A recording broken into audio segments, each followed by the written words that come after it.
tomatoes this year. I think I've got about 24 different varieties.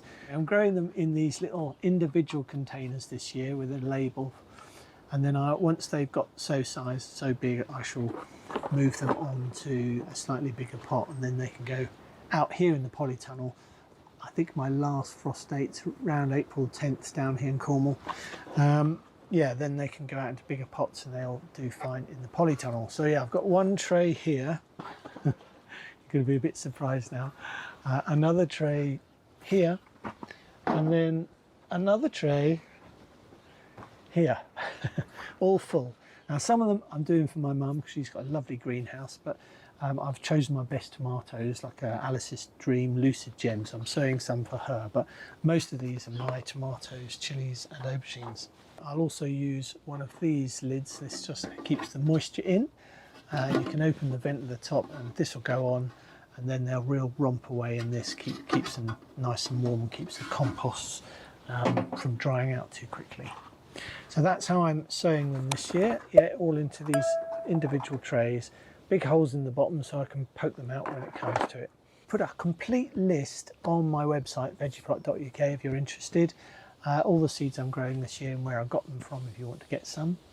If you were lucky enough to get some of my free seeds that I gave away with the record books, I wonder if you've sown them yet. I'd really love to know how you're getting on with them. Let me know in the comments below. Let's get on and sow some of these seeds. So I don't know about you, but I don't really worry too much about the compost. I generally just use a general purpose sort of compost, you know, peat-free, obviously, of course, but I don't, you know, go around for the really fine seed composts. That doesn't seem to make any difference, especially for this tomatoes and things.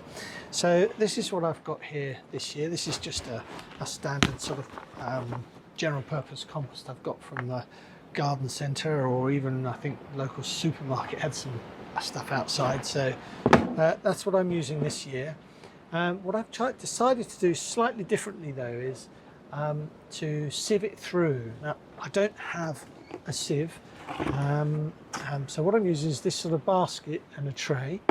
So what I'm going to do, and the reason for doing this really is just to create sort of a slightly finer compost mix for the seeds to bed into and so on, so you don't get great lumps in it. And I'll show you what I mean.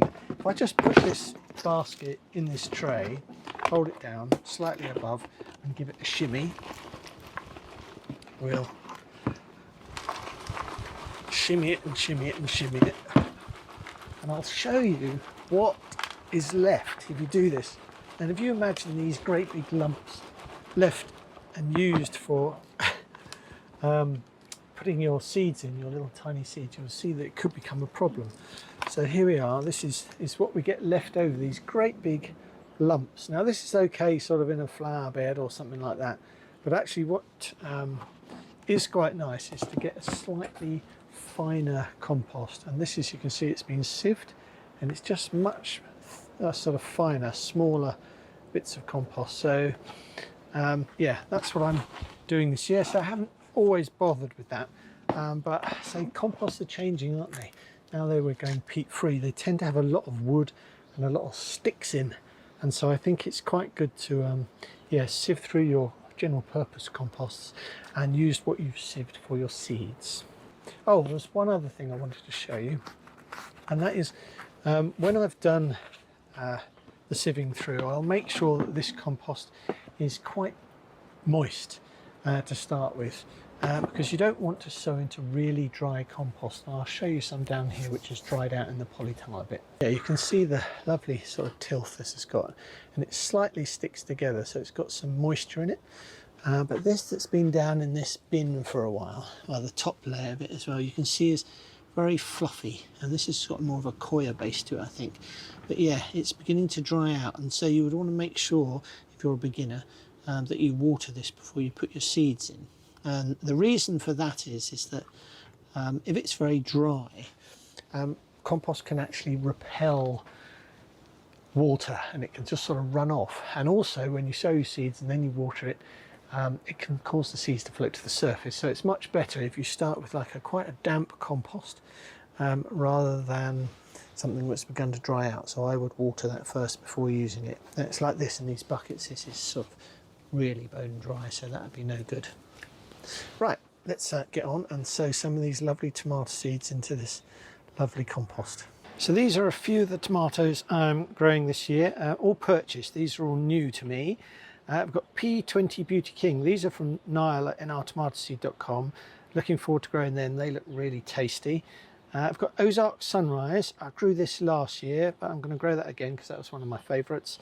Sark Valois. I've been looking for this for ages to get seeds from it, and I found some with Niall, so I've got some of those this year.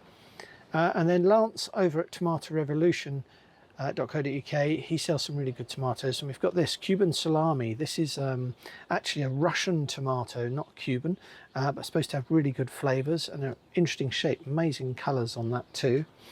Aluru Oka, somebody on YouTube recommended this to me. I can't remember when or who it was, I'm really sorry, but if you're listening, yeah, do leave a comment below. But this is a dwarf variety and it's supposed to have really good flavours, so I managed to get some of those.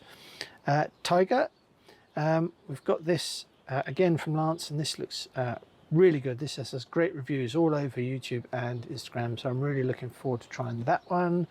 And Captain Lucky, I just saw this on Tomato Revolution's site, but I didn't actually think much of the image. It doesn't look much fun, does it? But actually the flavours sounded really good, so I'm looking forward to trying that one as well.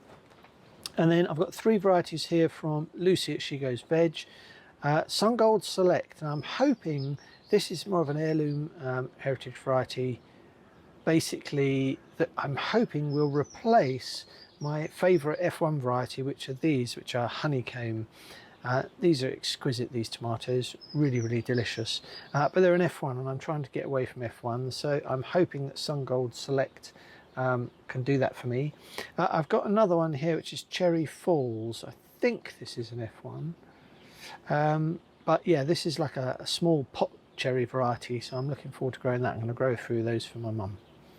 So that's that and that one. Yeah, and these two, Ananas Noir, I've been really trying to get hold of seeds for yogs, and Lucy's introduced them, so I'm really pleased with that.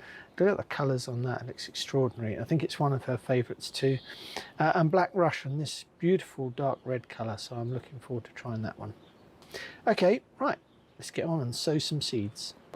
Right, obviously I've got all my labels in my cells already, but they're all in little groups, so I don't want to disturb them. So I picked up a fresh new set of cells, and I'm just going to take the compost and sort of drop it into each cell, smooth it over.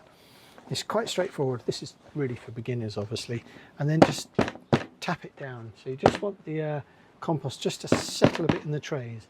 You can push it down if you want to. If I get another tray which is similar, you can put that on top and just give it a gentle squeeze down just to firm the compost in. Because although you want, so there'll be air gaps in it, you want air gaps in the compost so it doesn't get too dense. You don't actually want it really compressed super tight. So then with a dibber, which is just a little thing for making little holes in the compost, all I'll do is go through and just make a little hole in the middle, not very deep, just for each seed, because I'm only sowing 1 seed per cell tray. You can sow multiple seeds in a tray and then break them all up, but I'm trying to avoid root disturbance, so I'm just doing it this way. Probably, to be honest, doesn't make much difference, but it does depend maybe on how gentle you are. Now what I'm going to do, I'll go through all my seeds, I'll get all these planted up, and then I'll show you them all at the end. We experience living like we try to fly, we never let go. It's the only way, it's the only way. Broken hearts can love again. Over they go, over they go, over they go. Over they go.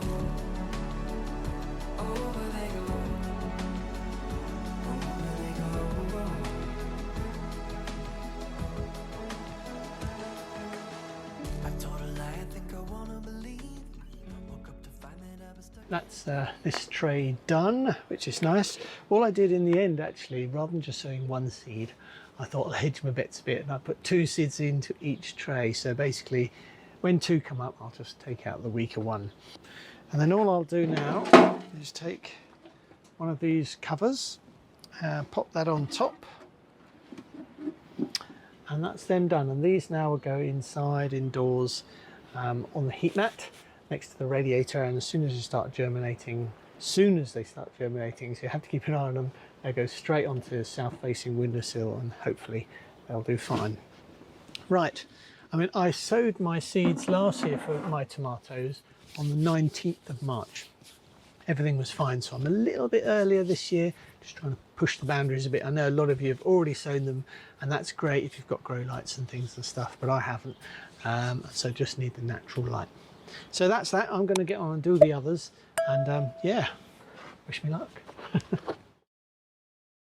Right, that is the very last of the chilies and aubergines done now, which is good. So I'm going to have a quick look and see which ones I've sown. These are the peppers that I've got growing this year. They're mainly sweet peppers. So we've got a purple sweet pepper. This is from Honeyvale Farm on Etsy. Kotowska Capia pepper. This is like a big bright red pepper. Didn't have much luck with these last year, but I'm giving them another go. Last chance for those. And some new seeds here from She Grows Veg, Lucy at She Grows Veg. Sweet pepper Ingrid. And so, yeah, looking forward to trying these. Another dark purple sweet pepper. And then we've got some saved seeds. Now, some of these are quite old, so I'm fingers crossed with these. My favourite chilies, spaghetti chilies. So, yeah, these have gone in. They're from 2021 though, so I'm hoping they'll be okay. Got some orange pepperoncini, again from 2021, and some Mad Hatter from 2022. So I really like these. These are sort of a small sort of red, which you can take the seeds out of, and I just cut the seeds out in chunks and dry them to save them. But yeah, hoping these will be okay because they're a little bit old. And then finally the aubergines, we've got some Listada de Gandia. Now these are really nice. These are sort of a white and purple stripy sort of aubergine.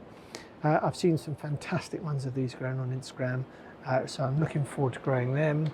And these, which are Black Beauty, just your sort of standard aubergine, but yeah, the family, we all really like these. And I'm chopped in half, sliced olive oil, herbs and things, just baked in the oven, really, really tasty. So yeah, looking forward to growing those too.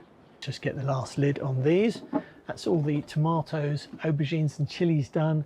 Feels such a relief. Most for me, few for my mum, which is really nice. So yeah, as I say, these all go indoors now on a heat mat. And then as soon as they germinate, I go on the windowsill to make sure they get plenty of light and don't get all leggy. But yeah, hope you enjoyed that one. I'll see you next week. Bye for now.